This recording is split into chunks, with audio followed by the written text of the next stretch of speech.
My name is Alara Quinn, 24 years old. The day the pattern snapped into focus, it was almost embarrassingly ordinary. A dropped spoon, a text chiming on the counter, and Jessica laughing without looking at the screen. Marcus had sent her a heart, then a link about beginner portfolios. The word beginner hung in my head like a bell that wouldn't stop ringing. It wasn't romance, it was recruitment. Suddenly, everything I'd filed under coincidence, his charm, his timing, the way he hovered near Jessica's grief like a moth circling a lamp, rearranged itself into a clean, predatory line. He hadn't chosen her heart. He'd chosen her inheritance. I didn't confront him. I didn't clutch pearls or write a paragraph-long message. I'm not built for dramatic scenes or empty threats.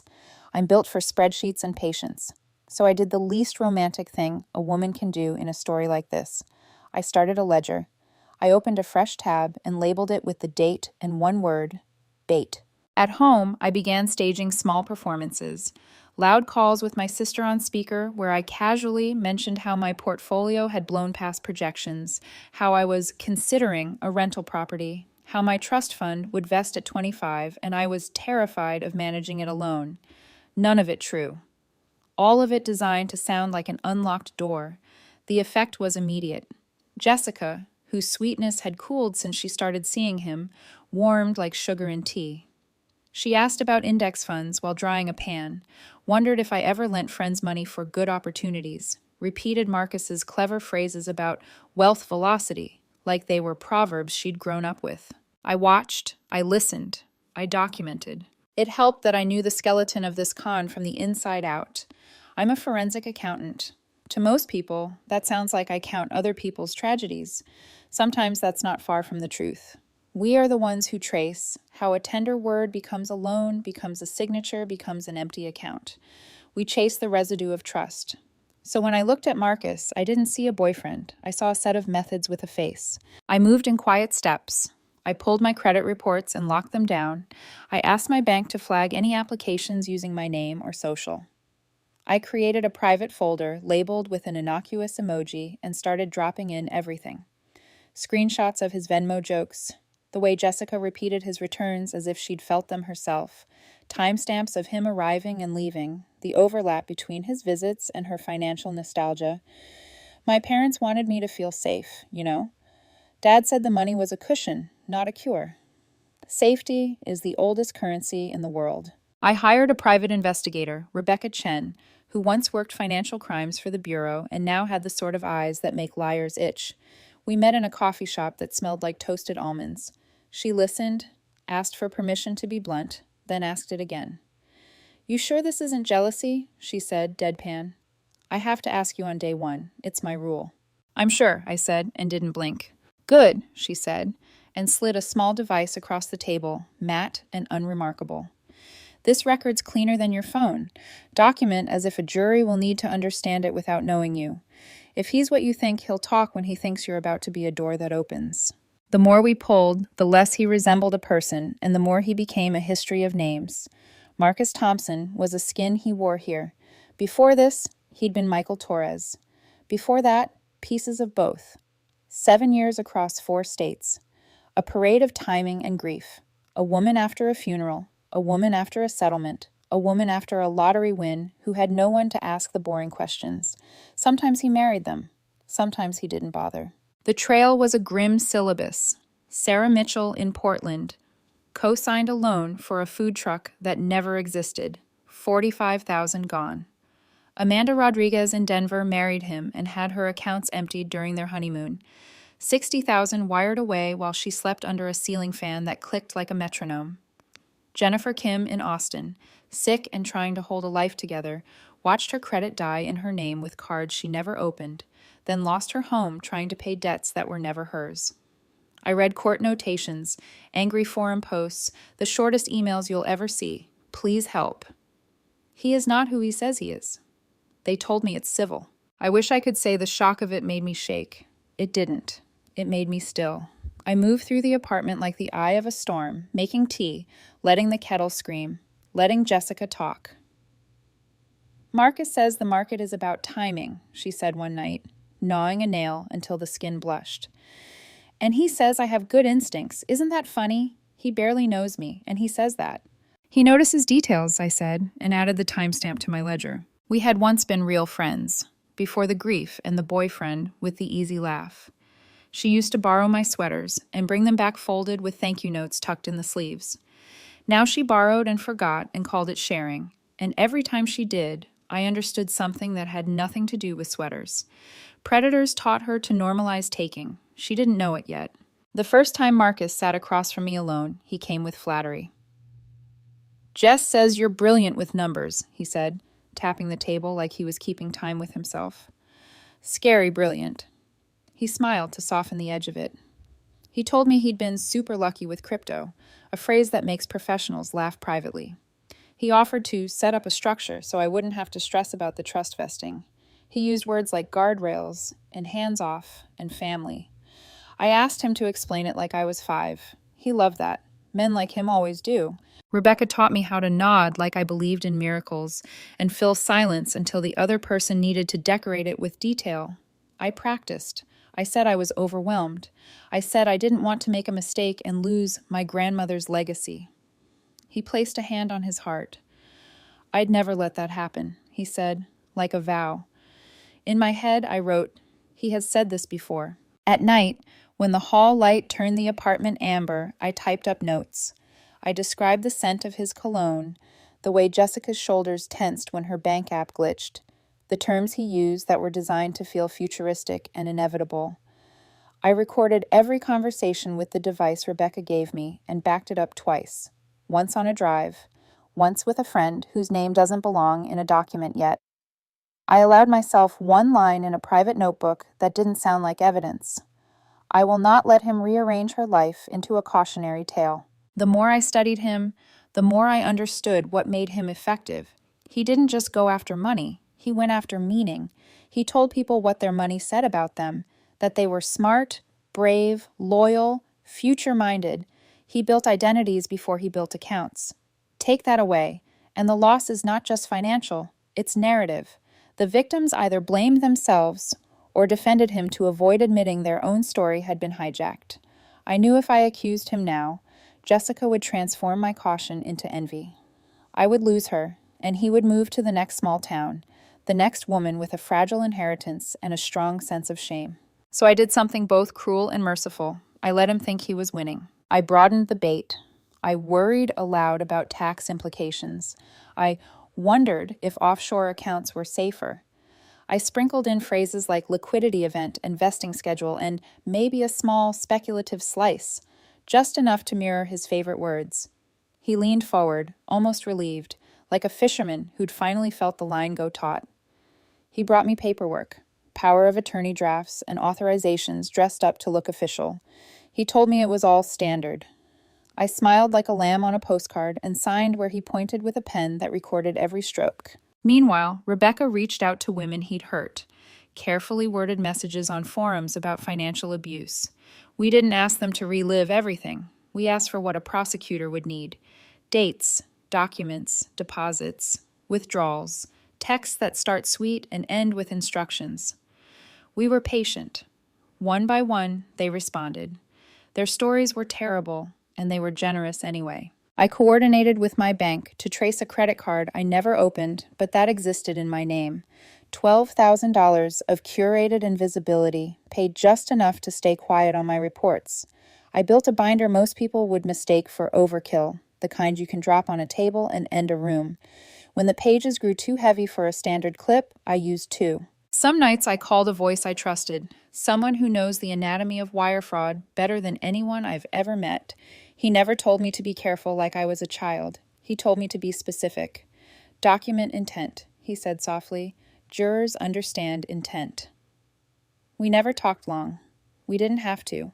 Sometimes the best kind of help is the kind that refuses to make a spectacle of itself. 2 weeks into the game, I opened the folder and scanned the arc I'd built. Suspicion to surveillance, identity to pattern, pattern to victims, victims to cooperation, cooperation to jurisdiction. It was no longer a hunch. It was a case. I looked at Jessica asleep on the couch, phone cradled against her cheek like a baby monitor, and felt something soft and furious rise in me at the same time. This couldn't stop with me. It couldn't even stop with her. I closed the binder, texted Rebecca one word, "Ready," and let the house go quiet enough to hear the refrigerator purr. Justice, I've learned, doesn't need a microphone. It needs a paper trail and a steady hand. Somewhere down the line, there would be a room and a projector and a crowd that didn't know what it was about to watch.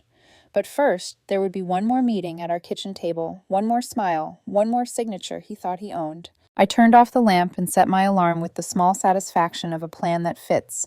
He had underestimated me. They both had, and now the math would, finally, be merciless. By the next morning, I had already shifted from planning to execution. Marcus thought he was steering the conversation toward opportunity. In reality, he was walking straight into documentation. He arrived at the apartment with coffee and charm. Jessica was working late, and he made a show of asking if it was okay to wait. I pretended it was fine, and we ended up sitting across from each other at the kitchen table, two professionals discussing a fake fortune. He brought out printed forms, power of attorney, account authorization, crypto transfer agreements, all professionally formatted, but the typography screamed template. As he spoke about liquidity and short-term diversification, I smiled like someone listening to an audiobook she didn't quite understand. "I'm so clueless about investing," I said, letting the words drop softly. He grinned, leaning forward. "That's what I'm here for, Ilara. You don't need to know everything. You just need someone who's already done the hard part." I tilted my head, feigning hesitation. "Someone like you." "Exactly," he beamed. "And I wouldn't charge you fees like a broker. You're Jessica's friend. Family, really." Family. The word almost made me laugh. When he left, I labeled the recording Session 1 and uploaded it to my encrypted drive. Then I texted Rebecca. "He's moving faster than expected." She replied in seconds. "Good, keep smiling." For the next 2 weeks, I played the role perfectly. I was the grateful novice, the woman overwhelmed by sudden wealth and relieved to hand it over. Marcus blossomed under that illusion. He loved explaining markets, dropping buzzwords, referencing obscure coins. Every conversation was a confession wrapped in confidence. Jessica's behavior, meanwhile, began to fray. She was constantly checking her phone, whispering in corners, and waking up early to send urgent transfers. I'd hear her mutter, "He just needs a little more to double it," like an incantation meant to ward off reality. One night I found her sitting on the floor in front of the washing machine, eyes red, scrolling through her bank app. "You okay?" I asked. She forced a smile that looked like it might break. "Just a glitch. Marcus said the funds are in a holding phase." I nodded, though everything inside me twisted. That night, I wrote in my ledger, "Emotional collapse imminent. He's isolating her from logic." Rebecca's investigation was expanding. She traced Marcus's aliases across 4 states and connected with the victims I'd already read about. We started a group thread using encrypted messaging, each woman sharing her piece of his puzzle. Sarah sent copies of her bank statements. Amanda uploaded a photo of the wedding ring he bought her with her own money. Jennifer, frail but fierce, shared voice memos from her cancer treatment days, describing how he used her illness as an alibi to delay debt collectors. Every message sharpened my purpose. What had started as revenge was evolving into something colder and cleaner, strategy. A week later, Rebecca and I met again at the same almond-scented cafe. She slid her laptop toward me. On the screen was a document filled with cross-reference transactions. "See this?" she said, pointing to a recurring transfer pattern. "He uses identical routing methods, small withdrawals under reporting limits, layered through accounts opened under each woman's name. That's wire fraud. Federal." "Will it stick?" I asked. "With evidence like this, yes, but we'll need him to incriminate himself directly. The feds love clean intent." I smiled faintly. "Then I'll give them intent." That night, I set the stage. I left Marcus a voicemail about wanting to do this right and needing someone I could trust completely. Within an hour, he texted, "Tomorrow 7 p.m., I'll bring everything." At 6:59 p.m., he arrived with a leather folder and his favorite cologne. Jessica wasn't home. That was intentional. "I've drawn up the structure for your trust," he said, spreading papers across the table. "Everything will flow through my company so you're protected." I leaned in. "You'd handle all of it?" "Of course, you won't have to lift a finger." "Would I still have access to see where my money goes?" He hesitated, then smiled too quickly. "Transparency is part of trust, Ilara, but constant oversight defeats the purpose of delegation. I understand, I said softly. You're right. He relaxed, believing I'd surrendered. The recorder hidden in my pen caught every syllable. When he left, I labeled the file Session 3, Power of Attorney, Verbal Confirmation. Rebecca's reply came almost instantly. Perfect. He's yours now. But Jessica, she was unraveling faster than I'd predicted. I came home 2 nights later to find her pacing the living room. He hasn't called, she said. He was supposed to update me about the new investment account. I wired him 20 grand yesterday, and now he's silent. I forced calm into my voice. Maybe he's busy. She stopped pacing, eyes wild. You don't get it. That was everything from my parents' insurance. He promised... I interrupted gently. Jessica, can I ask you something? When he talks about investments, does he ever show you the actual accounts? Her face crumpled. He says I'm not ready to see the back end yet. I felt something cold grip my chest. She was already in too deep. That night, I stayed awake, replaying every conversation we'd ever had. Every laugh she shared, every small kindness I'd once taken for granted. She didn't deserve this. None of them had. Rebecca's plan was clear now. Capture one more meeting where Marcus explicitly references her inheritance and control of her assets, then coordinate with law enforcement for a synchronized takedown. The next time he texted, "You ready to move on the vesting accounts?" I responded, "Absolutely. Let's set up everything before next month." He sent a smiling emoji and "smart girl." I almost deleted it, but instead I screenshotted it. Sometimes evidence looks harmless until it's presented under fluorescent courtroom light. A few days later, while Jessica was at work, he came by with a folder, thicker than before. His voice was smooth, measured. "Timing is everything in finance," he said, signing where he wanted me to sign. "If we act now, we'll be positioned perfectly when your trust matures." I signed each page with steady hands, the pen recorder silently blinking. He smiled. "You're going to thank me for this one day." "I already do," I said. As soon as the door closed, I sent Rebecca a message. All signed. He has full documentation of fraud. She replied, "Good. Time for the reveal." Jessica returned that night looking exhausted. Her mascara was smudged, her voice hollow. "Marcus said the account's being audited," she whispered. "He told me not to panic." I wanted to hold her, to say the truth out loud, but I couldn't. Not yet. If I warned her, she might confront him prematurely, and everything we'd built would crumble. So instead, I lied gently. "He's probably just restructuring things. Don't worry." When she went to bed, I sat in the dark living room, laptop open, listening to the recordings again. Marcus's voice, confident and unguarded, filled the room. "Delegation is everything, Alara. You can't make wealth grow if you keep control. You have to let someone guide you." That was the line that sealed his fate. Rebecca would deliver the files to law enforcement tomorrow. We would coordinate with the local precinct and the FBI. But before we did, I had one last card to play. Jessica's engagement party was coming up in 2 weeks. It would be his stage, and it would be his end. The night of the engagement party felt like walking into a live performance where every actor but one knew the script. The community center had been transformed into something out of a magazine spread. White fairy lights webbed across the ceiling, reflecting off champagne glasses. A rented string quartet played modern love songs, disguised in classical chords. Jessica floated through the room in a dress that shimmered like she'd been dipped in light. My dress, though she didn't remember that anymore. Her hand sparkled with an emerald ring that used to belong to my grandmother. Marcus was the picture of confidence. Charcoal suit, loosened tie, laugh pitched at just the right volume. He was magnetic. People gravitated toward him without realizing it. The kind of charm that doesn't ask for attention. It collects it. I arrived late, intentionally. By then, everyone had already toasted to love, to prosperity, to Jessica's new life. I smiled at people I didn't know, declined champagne, and kept my bag close. Inside was my flash drive, 6 months of evidence compressed into truth. Rebecca texted from outside, "Officers on standby, signal when ready." I typed back, "Soon." Marcus spotted me from across the room and gave that infuriating grin, the one that had once fooled me into thinking he was harmless. He raised his glass in mock salute. I raised mine in return. A silent countdown. When Jessica finally noticed me, she squealed and hugged me so tightly the emerald pressed against my cheek. "I'm so glad you came. Marcus was worried you'd be too busy." "Wouldn't miss it," I said, forcing warmth into my voice. "You look incredible." She blushed. "It's the dress. You always had better taste than me." I smiled. Some things never change. Marcus joined us a minute later, arm draped casually around her shoulders. Ilara, he said smoothly. Hope you brought your appetite. There's a dessert table calling your name. Oh, I'm saving room, I said. I've got something sweet planned later. He laughed, unaware of how close he was to truth. Throughout the evening, I watched him circulate like a politician, dropping anecdotes about market volatility and early retirement. Each line crafted to make him sound like the kind of man who turns numbers into miracles. He kissed cheeks, shook hands, and lied effortlessly. Every now and then, his eyes flicked toward me, just to gauge how much I knew.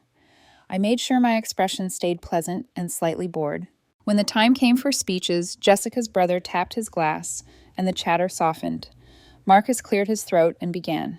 To Jessica, he said, voice rich and practiced, my partner in everything that matters. You make the future look simple. The crowd cooed, cameras flashed. He was so good at this, so perfectly sincere, that for a second even I felt the room leaning toward him, hypnotized. Then Jessica took the microphone and gushed about fate and second chances. She talked about her parents, about grief, about how Marcus had restored her faith in people. The words landed like tiny knives. I looked around the room, saw tears, saw smiles. Nobody here knew what it cost to create that illusion. When the applause died down, I stepped forward. My voice was calm but carried easily. I'd like to make a toast. Marcus froze. Jessica blinked in surprise. Oh, of course, Ilara, go ahead. I lifted my glass, smiling just enough. To Jessica and Marcus, I began, and the crowd murmured in approval. And to that beautiful ring Jessica's wearing tonight. Jessica raised her hand instinctively, the emerald catching the light. Isn't it stunning? She said. It is, I replied. It's especially meaningful to me. Because that ring belonged to my grandmother, Eleanor Quinn. She passed it down to me before she died. I was having it resized when it disappeared from my apartment last year. The noise in the room fractured. Tiny gasps, murmurs, a ripple of confusion. Jessica's smile faltered. Ilara, what are you saying? Oh, nothing yet, I said softly. Just explaining its history. Marcus's jaw tightened. I think you're mistaken. Am I? I interrupted, tapping my phone. Behind me, the projector flickered to life on the big screen. Because according to the security footage from Morrison Jewelers, someone sold that same ring 3 days after it went missing, then bought it back later, under a different name. The first image appeared, Marcus, in perfect high-resolution clarity, entering the jewelry store. The crowd gasped. Someone whispered, "Oh my God." Marcus lunged forward, but Jessica's brother, a linebacker, stepped between him and the projector. There's more, I continued, my tone still conversational. Marcus, maybe you can explain this next part. Slide 2. Credit card statements, names, amounts. 3 years ago, a card was opened in my name, I said. $12,000 in transactions. Minimum payments made just enough to keep it off my report. Care to comment? His face turned chalk white. Jessica's voice cracked. Marcus, what is she talking about? He started to say something, but I clicked to the next slide. Bank transfers. Or maybe you'd rather explain the account you opened in Jessica's name last month, the one labeled Parent Life Insurance Payout. Jessica stared at her phone, scrolling through her account history. Then she gasped, a raw, small sound. It's gone. The money's gone. The crowd erupted. Phones came out, recording. Guests murmured, half in disbelief, half in fascination. Marcus tried to move toward the exit, but 2 uniformed officers were already there. Wait, I said clearly, raising my hand. The room fell silent again. Before you go, there's something everyone should know. Marcus Thompson isn't real. His legal name is Michael Torres. He's been doing this for 7 years. Portland, Denver, Austin, and now here. He targets women who've recently come into money. Inheritance, insurance, settlements. You weren't his first, Jessica. You were just next. Images of his previous victims filled the screen. Sarah Mitchell, Amanda Rodriguez, Jennifer Kim. Their stories appeared in bullet points below their faces. Gasps turned to stunned silence. Marcus's voice cracked with rage. You think you can ruin me with this circus? Not me, I said. Us. Rebecca stepped inside from the back of the hall, followed by a tall man in a dark suit, David. Marcus Thompson, David said, flashing his badge, also known as Michael Torres. You're under arrest for wire fraud, identity theft, and conspiracy. The crowd parted as officers moved in. Cameras flashed. Jessica stood frozen, hands still over her mouth. Marcus glared at me as they cuffed him. You'll regret this. You're still pathetic. Alone. I met his stare. "No," I said quietly. "Just thorough." They led him away. The room exhaled. I turned to Jessica, who was shaking, tears streaking her makeup. "I'm sorry," I said softly. "I didn't want to do it this way." She looked up at me, voice trembling. "You knew this whole time?" "Yes," I said, "but I needed proof strong enough to make it real, to stop him for good." For a moment, she just stared. Then her knees buckled, and I caught her before she hit the floor. Outside, the sirens faded into the night. Inside, the party was over. Rebecca placed a hand on my shoulder. "It's done." I nodded, though my heart felt heavier than I'd expected. Justice always weighs more than revenge. I glanced at the shattered remains of a champagne glass on the floor, glinting beneath the fairy lights. The perfect metaphor for tonight. Something beautiful, broken, and finally true. The next morning, silence filled the apartment like a leftover ghost. Jessica's things were half packed, her suitcase slumped near the door. The engagement ring, the one that wasn't hers to begin with, sat on the kitchen table beside an empty coffee mug. When she came out of her room, her eyes were red, but calmer. "I can't believe I didn't see it," she whispered. "People like him don't show who they are," I said. "They show who you want them to be." She swallowed hard. "You saved me." "No," I replied softly. "I just made sure he couldn't hurt anyone else." Rebecca called mid-morning. "The FBI has everything. They'll process the evidence this week. You did good, Alara." "I did what I had to," I said. David stopped by that evening, his presence grounding the room. He wasn't in prosecutor mode anymore. He was just David, the man who'd quietly believed in my instincts from the start. "The case is solid," he said, setting a file on my desk. "Wire fraud, identity theft, interstate conspiracy. He'll serve real time." "How long?" I asked.